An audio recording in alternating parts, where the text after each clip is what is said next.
ఈరోజు అసెంబ్లీలో ఎన్నికైన తర్వాత మొదటిసారి మాట్లాడే అవకాశం ఇచ్చిన గౌరవ స్పీకర్ గారికి, నన్ను ఇక్కడ ఈ టర్మ్లో ఉన్న గౌరవ కేసీఆర్ గారికి, అదేవిధంగా నా నియోజకవర్గం మహేష్ నియోజకవర్గం ప్రజలకు కూడా ధన్యవాదాలు. గౌరవ ముఖ్యమంత్రి గారు ఈరోజు మాట్లాడుతూ చేవేళ్ళ ప్రాణాయిత మీద మాట్లాడుతూ నా పేరు తీసుకోవడం జరిగింది అధ్యక్ష. చాలా సంతోషం. మళ్ళొక్కసారి చేవేళ్ళ చెల్లెమ్మ అని కూడా ఇక్కడ మాట్లాడి ఉన్నారు. అరే మంచిగా నేను కూడా రిప్లై ఇస్తున్నా. నేను రిప్లై అదే చెప్తున్నా, మంచి చెప్పిండు, థ్యాంక్ యూ అని చెప్తున్నా. చేవేళ్ళ చెల్లెమ్మ అని కూడా చెప్పి మెన్షన్ చేశారు. గౌరవ రాజశేఖర రెడ్డి గారిని గుర్తు చేస్తూ చాలా సంతోషం అధ్యక్ష. ఆ రోజు ప్రాణహిత చేవేళ్ళ ఆ ప్రాజెక్ట్కి ఆ పేరు రావడానికి కూడా ఖచ్చితంగా రాజశేఖర రెడ్డి గారిని కూడా గుర్తు చేసుకుంటాను అధ్యక్ష. ఎందుకంటే చేవేళ్ళ ప్రాంతంలో ఎత్తు మీద ఉంది, 600 మీటర్ల ఎత్తుపైన ఉంటుంది. అక్కడ బోర్లు వేసిన నీళ్లు పడవు. ఈస్ట్ గోదావరి పోతున్నప్పుడల్లా రాజశేఖర రెడ్డి గారితో షేర్ చేసుకునేదాన్ని అధ్యక్ష.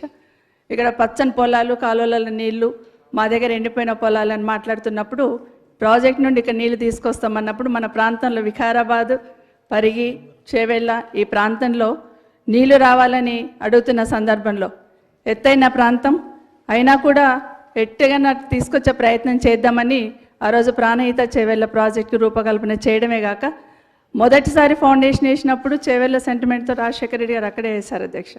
చాలా సంతోషపడ్డాను అధ్యక్ష. ఎందుకంటే ఆ ప్రాంతంలో సాగునీరు వస్తే ఆ ప్రాంతం రైతులకు మేలు జరుగుతుంది.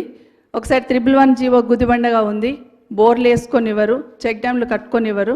కనీసం ఈ ప్రాజెక్ట్ ద్వారా వస్తేనన్నా ఆ ప్రాంతం బాగుపడుతుందని సంతోషపడ్డాం అధ్యక్ష. అది వికారాబాద్ కావచ్చు, పరిగి కావచ్చు, చేవేళ్ళ కావచ్చు, సంతోషం అనిపించింది. అక్కడే కాదు అధ్యక్ష, మొదట్లో ఫౌండేషన్ వేసిన దగ్గర కూడా ఆ రోజు నేను కరీంనగర్ ఇన్ఛార్జ్గా అక్కడ కూడా వెళ్ళి అక్కడ కూడా ఉన్నాను అధ్యక్ష. చాలా సంబరం అనిపించింది.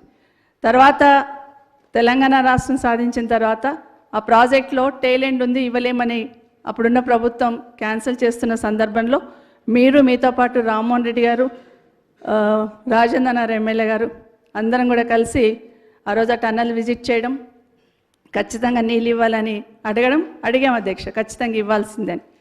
ఆ రోజు పార్టీ సపోర్ట్ కూడా మనం అడిగినాం అధ్యక్ష. ఆ రోజు రామ్మోహన్ రెడ్డి గారు కూడా అసెంబ్లీలో చాలాసార్లు ఇక్కడ ప్రస్తావించినారు. గౌరవ ముఖ్యమంత్రి గారు ఆ రోజు ఇక్కడ కొడంగల్ శాసనసభ్యులుగా వారు కూడా ఇక్కడ ప్రస్తావించున్నారు.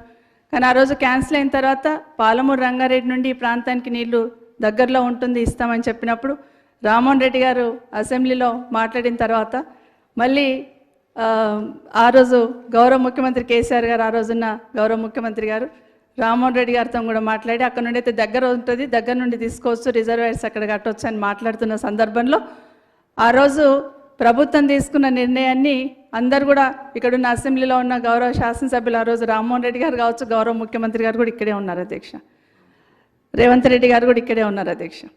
తర్వాత నేను 2018లో అసెంబ్లీలోకి మొదటిసారి వచ్చినప్పుడు నా మొదటి స్పీచ్ కూడా అదే ఉంది అధ్యక్ష. మొదటిగా నేను కేసీఆర్ గారిని, గౌరవ ముఖ్యమంత్రి గారు, ఆ రోజున ముఖ్యమంత్రి గారిని, కాళేశ్వరం కట్టినట్టే పాలమూరు రంగారెడ్డి కూడా చాలా స్పీడ్గా కట్టండి, మా చేవేళ్ళ, మా వికారాబాద్, మా ప్రాంతం అంతా ఎడారిలాగా ఉంటుంది, అదంత స్పీడ్గా చేస్తారు, ఇది కూడా అంతే స్పీడ్గా చెయ్యండి అని ఆ రోజు అడిగిన సందర్భంలో మొదటిగా అదే అడిగాను అధ్యక్ష. ఎందుకంటే చేవేళ్ళ నేను ఎక్కడున్నా, ఏ ప్రాంతంలో ప్రాతినిధ్యం వహిస్తున్నా చేవేళ్ళ నియోజకవర్గాన్ని మా కుటుంబం మర్చిపోదు అధ్యక్ష. కాబట్టి ఆ రోజు మిమ్మల్ని చైర్మన్గా పెట్టుకొని ఆ రోజు కూడా మేము చేస్తున్న విషయాన్ని మీకు అందరు కూడా తెలుసు అధ్యక్ష. ఆ రోజు ముఖ్యమంత్రి గారు కేసీఆర్ గారు ఆ రోజు ఒక మాట చెప్పారు అధ్యక్ష, తప్పకుండా పూర్తి చేసుకుంటాం, కొన్ని లీగల్గా హార్డిల్స్ ఉన్నాయి, చేవేళ్ళ, వికారాబాద్, తాండూర్, పరిగి ఆ ప్రాంతానికి నీళ్లు తీసుకురావాలి, తప్పకుండా చేస్తామన్న దాంట్లో భాగంగా ఈరోజు రిజర్వాయర్స్ కంప్లీట్ అయినాయి. గౌరవ ముఖ్యమంత్రి గారికి ఈ సభా వేదిక నుండి మీ ద్వారా విజ్ఞప్తి అధ్యక్ష, రిజర్వాయర్స్ కంప్లీట్ అయి ఉన్నాయి కాబట్టి వీలైనంత తొందరగా కాలువలు తవ్వి ఆ ప్రాంతానికి సాగునీరు అందించమని గౌరవ ముఖ్యమంత్రి గారికి విజ్ఞప్తి చేస్తున్నాను అధ్యక్ష. Thank you madam.